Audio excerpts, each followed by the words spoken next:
Hi, I'm Michael, and this is LapLens. It turns raw TRD GR86 telemetry and lap time data into a fast, driver-focused race debrief.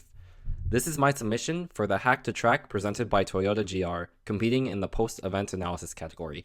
After a race, drivers and engineers have very little time to understand what actually happened on track. LapLens compresses an entire stint into one view per car, with simple metrics and coaching notes you can use in minutes. First, I join TRD's telemetry, lap start and end, and official lap time files. Then, I rebuild each lap, average speed, throttle usage, brake pressure, sample quality. From there, I compute a LapLens score from 0 to 100 and auto-generate coaching notes. This is the LapLens web app built with Streamlit. For this demo, I'm using GR86 0067, outing 0 at COTA race 1.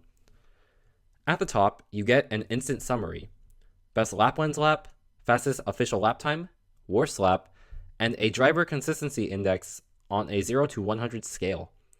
Engineers get a quick feel for whether the stint was stable or messy.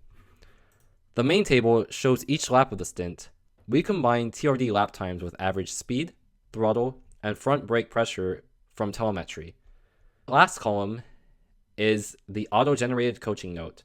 A driver can read down this column and instantly see which laps to review in video and what to work on next session. Below, LapLens overlays performance trends. On the left, we see average speed per lap.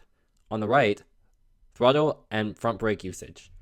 You can see how the driver is building confidence, how braking smooths out over the stint, or where a late race push trades off speed versus consistency.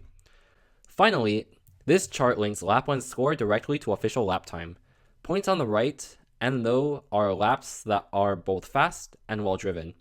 Points on the left and high are conservative or messy laps. This gives drivers a simple mental model. For drivers, LapLens turns complex telemetry into a simple 0 to 100 score and concrete notes. It shortens the debrief and focuses attention on the laps that matter. For TRD, the whole thing is built from the official hackathon datasets and a Python preprocessing pipeline. You can reuse this across other tracks like Sebring or VIR, or plug it into existing tooling and simulators. Next steps would be extending this beyond a single race, multi-race comparisons, corner-by-corner overlays, and team-wide benchmarking across the GR86 field. But even in its current state, LapLens already gives TRD a repeatable post-event analysis tool that speaks the driver's language. Thank you.